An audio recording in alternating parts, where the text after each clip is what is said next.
नमस्कार दोस्तों, के कोचिंग सेंटर में आप सभी का स्वागत है। तो आज हम लोग क्लास 10 के मैथ के चैप्टर नंबर 2 मतलब बहुपद के विषय में चर्चा करेंगे। लेकिन उसके पहले अगर चैप्टर 1 के डिस्कशन या फिर उसका MCQ क्वेश्चन का सलूशन नहीं देखेंगे तो कृपया आप चैनल के प्लेलिस्ट में जाकर देख सकते हैं। आज हम लोग पढ़ेंगे बहुपद के विषय में। पहले हम लोग जान लेते हैं बहुपद होता क्या है। बहुपद मतलब कोई भी ऐसा पद जिसमें दो से ज़्यादा पद हो, कोई भी ऐसा संख्या जिसमें दो से ज़्यादा पद अगर हो उसको बहुपद कहते हैं। एग्जाम्पल के लिए जैसे देखिए यहाँ पर ax + b, यहाँ पर एक पद यहाँ एक पद यहाँ, ये टोटल 2 पद है। उसी तरह देखिए यहाँ पर 3 पद है, एक पद यहाँ एक पद यहाँ एक पद यहाँ, 3 पद। तो इसको क्या कहेंगे? बहुपद। मतलब एक से ज़्यादा पद अगर कोई भी संख्या में रहे तो उसको क्या कहेंगे? बहुपद कहेंगे। तो वही आज हम लोग को बहुपद के विषय में ही पढ़ना है। तो पहला देखते हैं, पहला जो टॉपिक है वो है बहुपद की घात। पहले इसको हम लोग जान लेते हैं, घात क्या होता है, बहुपद की घात। जब हम कोई भी बहुपद के लेते हैं तो उसका चर का जो हाईएस्ट पावर रहता है वही उसका बहुपद का घात या फिर चर का घात कहते हैं। पहले जान लेते हैं चर क्या होता है। अगर कोई भी संख्या में अल्फ़ाबेटिकल टर्म जो होता है एक्स वाई जेड या फिर और कुछ अल्फ़ाबेटिकल टर्म कोई भी ABCD में अगर वो रहता है तो उसको हम लोग चर कहते हैं। और चर के पावर जो रहता है उसका घात कहलाता है। मतलब जैसे हम कह सकते हैं क्या, x² + bx + c। अगर इसको कहेंगे तो चर पद यहाँ कौन है? x है। और इसका जो पावर है वो क्या कहलाएगा? इसका घात कहलाएगा। मतलब 2 इसका जो है घात है। और चर पद कौन है? चर पद x है। तो हम लोग क्या कहेंगे? चर। मतलब अल्फ़ाबेटिकल टर्म को क्या कहते हैं? चर। और उसका जो पावर होता है उसको घात कहते हैं। तो यहाँ पर देखिए बहुपद का घात किसे कहेंगे? बहुपद का घात, कोई भी अगर बहुपद हो तो उसका जो हाईएस्ट पावर रहता है उसको कहते हैं बहुपद का घात। जैसे एग्जाम्पल के लिए अगर कोई हम संख्या लिखते हैं तो यहाँ देखिए चर यहाँ x है, लेकिन हम क्या बोले? बहुपद का घात क्या होता है? जिसका पावर हाईएस्ट रहता है। तो इसका पावर चर पद में देखेंगे हाईएस्ट पावर कहाँ है, तो इसका हाईएस्ट पावर यहाँ 2 है, यहाँ 1 है। तो हाईएस्ट पावर क्या हो गया? 2। तो इस बहुपद का जो घात होगा मतलब चर का घात होगा या फिर बहुपद का घात कह सकते हैं। बहुपद का जो घात होगा वो क्या होगा? वो उसका आंसर 2 होगा। इसी तरह और एक संख्या को देखते हैं। अगर हम ले लें इस तरह 5x³ + 2x² + 7x + 9, अगर ऐसा ले लें तो इसमें देखिए चर क्या है? चर पद x है। हम लोग क्या जानते हैं कि बहुपद का घात किसको कहते हैं? कि जब चर का घात अधिकतम जिसमें रहता है उसको क्या कहते हैं? बहुपद का घात या फिर चर का घात कहते हैं। तो यहाँ बहुपद का अधिकतम घात यहाँ 2 है, यहाँ 3 है और यहाँ 1 है। तो यहाँ चर का घात कौन है? 3। तो इसका बहुपद का घात जो होगा वो क्या होगा? बहुपद का जो घात होगा वो होगा 3 होगा, बहुपद का घात। तो आप लोग इसको समझ गए होंगे कि बहुपद का घात अगर क्वेश्चन में पूछे कि कोई समीकरण दे दे या फिर रैखिक समीकरण, द्विघात समीकरण, कोई भी समीकरण दे दे, लेकिन जो उसका हाईएस्ट पावर रहेगा उसको हम लोग बहुपद का घात मानेंगे, उसी को आंसर बनाएंगे हम लोग। फिर दूसरा क्वेश्चन देखते हैं, रैखिक बहुपद। रैखिक बहुपद क्या होता है? देखिए रैखिक बहुपद उसको कहते हैं जिसका चर का अधिकतम पावर 1 हो। रैखिक 1 हो जिसका चर का अधिकतम पावर, जिसको लीनियर इक्वेशन भी कहते हैं। लीनियर इक्वेशन क्या है? कि उसका चर का अधिकतम घात, जैसे 2x + 5, यहाँ चर का अधिकतम घात कितना है? 1। 5y + 7, यहाँ चर का घात 1। अधिकतम घात 1 होना चाहिए, उसको क्या कहेंगे? उसको रैखिक बहुपद कहते हैं। उसको क्या कहेंगे? रैखिक बहुपद कहेंगे। देखिए यहाँ चर का घात अधिकतम 1। तो रैखिक समीकरण समझ गए। तीसरा देखते हैं द्विघात बहुपद। द्विघात मतलब जिसका चर का घात 2 हो उसको क्या कहेंगे? उसको द्विघात बहुपद कहते हैं। जैसे 3x² + 7x + 5, यहाँ देखिए चर का अधिकतम घात द्विघात होगा, लेकिन द्विघात होने के लिए चर का अधिकतम घात 2 होना ही चाहिए। अगर नहीं होता है, अगर मान लीजिए यहाँ चर का घात x हो जाता है तो फिर रैखिक समीकरण ये हो जाएगा, रैखिक समीकरण हो जाएगा ये, या फिर रैखिक बहुपद हो जाएगा। तो इसके लिए चर का घात 2 होना ही है। इसको इस तरह का उसको रहना, मतलब चर का घात जिसका 2 रहेगा उसको क्या कहेंगे? उसको कहेंगे रहे द्विघात समीकरण या फिर द्विघात बहुपद। उसी तरह अगर कोई भी समीकरण का चर का घात अगर 3 रहता है, चर का घात अगर 3 रहेगा, जिसे मान लीजिए यहाँ इस रूप में रहेगा a x cube plus b x plus c x plus d, इस रूप में रहेगा। मतलब कहने का मतलब 5x cube plus 7x square plus 10x plus 9 इस रूप में रहेगा।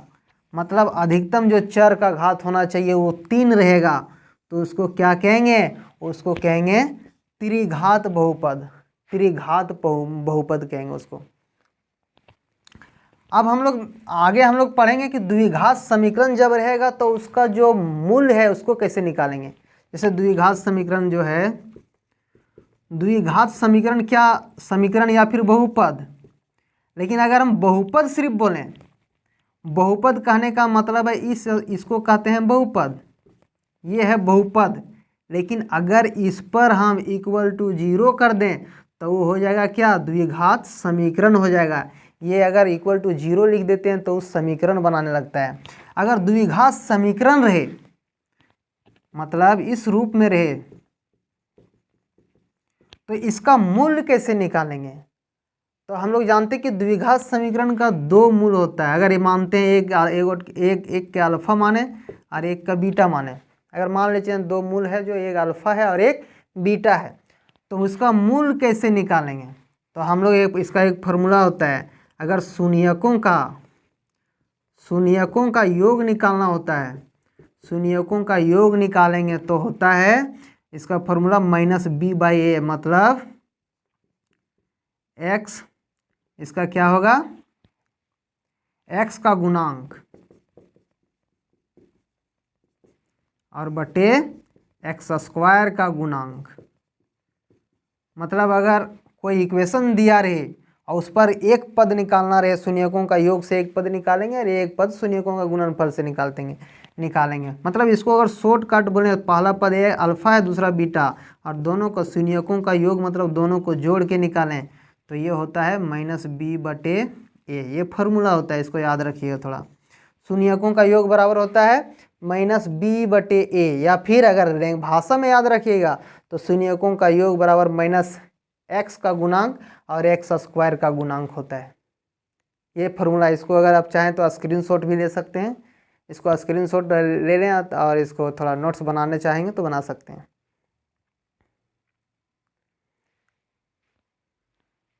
हाँ, तो फिर देखते हैं आप इसका और एक पद अगर निकालना है उसको कैसे निकालेंगे। तो एक पद और निकालने के लिए होता है, एक फार्मूला होता है शून्यकों का गुणांक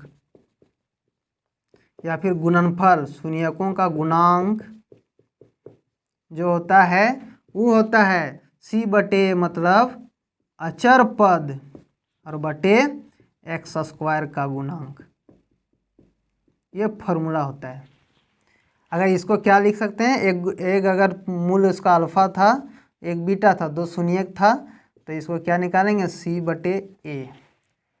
अभी हम लिखे थे एक फार्मूला, देखिए a square plus bx plus c, ये है अचर पद जहाँ चर नहीं है, और ये x चर पद है। तो x का गुणांक मतलब b के विषय में बोल रहा है, और x स्क्वायर का गुणांक मतलब a के विषय में बोल रहा है, और अचर पद अगर बोल रहा है तो c के विषय में बोल रहा है। तो इसका भी फार्मूला होता है, अगर 2 पद अगर इस रूप में अगर इक्वेशन दिया रहे, जैसे 5x square plus 7x plus 6 इस रूप में दिया रहे, तो इसका 2 मूल जो निकालेंगे वो निकालेंगे, एक इससे निकालेंगे शून्यकों का योग से, और एक शून्यकों का गुणनफल से निकालेंगे, या फिर शून्यकों का गुणांक से। ही दोनों फार्मूला से 2 मूल हमको मिल जाएगा।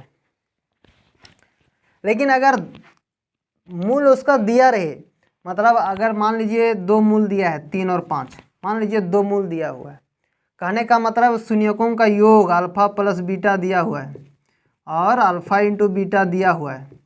अगर ये 2 मूल दिया रहा है, मतलब फर्स्ट में जो मूल दिया रहेगा उसको अल्फा प्लस बीटा शून्यकों का योग मानेंगे और इसको शून्यकों का गुणनफल मानेंगे। अगर 2 मूल दिया रहे और हमको द्विघात समीकरण निकालने बोले तो हम लोग इस फार्मूला में बैठाएंगे। या एक फार्मूला याद रखिएगा, अगर ये मूल दिया रहे, 2 मूल दिया रहे और हम लोग को समीकरण निकालने बोले तो हम लोग क्या निकालेंगे, एक फार्मूला होता है x स्क्वायर माइनस शून्यकों का योग x का गुणांक plus alpha into beta equal to 0।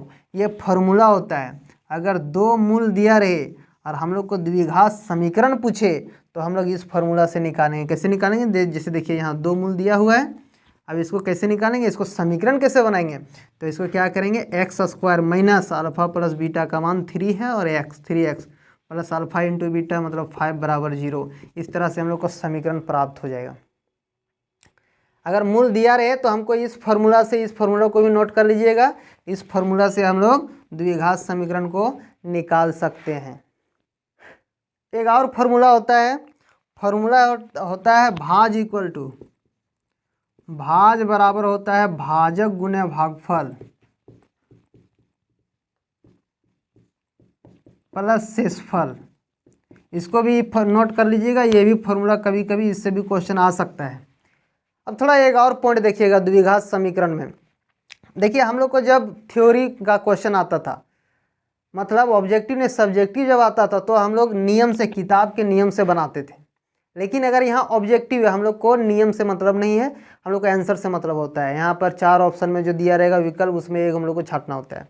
तो कभी कभी देखिए अगर ऐसा इस रूप द्विघात समीकरण को आसान, इससे भी अगर बहुत कोई होता है कि ये द्विघात समीकरण फॉर्मूला से निकालने में उसको मुश्किल होता है, तो इसको क्या कहेंगे, फर्स्ट इंटू लास्ट में भी तोड़ सकते हैं। इसको फर्स्ट इंटू लास्ट मेथड से भी तोड़ सकते हैं। तो आप चाहें तो इस मेथड से भी द्विघात दो मूल निकाल सकते हैं। जैसे यहाँ से मान लीजिए हम लोग x निकालते हैं, x का दो मूल यहाँ से भी प्राप्त हो सकता है। अल्फा प्लस बीटा, अल्फा और बीटा से नहीं भी निकाल सकते हैं, गुणनखंड विधि से भी इसको तोड़ के निकाल सकते हैं। तो हम लोग इसका चर्चा जब हम लोग सेट बनाएंगे उसमें हल करते समय उसमें देखेंगे। तो आप लोग को बहुत बहुत धन्यवाद लास्ट तक बने रहने के लिए। और अगर चैनल को सब्सक्राइब नहीं किए होंगे तो कृपया सब्सक्राइब कर लें, ताकि सभी वीडियो का नोटिफिकेशन आपको समय समय पर मिलता रहे। और अपने साथी दोस्तों को भी बताएं। और हमको उम्मीद है आप लोगों को ज़रूर कुछ ना कुछ फ़ायदा हो रहा होगा, और फ़ायदा हो रहा होगा तो कृपया कमेंट करके बताएं हमको कि कैसा लग रहा है। आप बस इसी तरह चैनल में बनाए रखिए।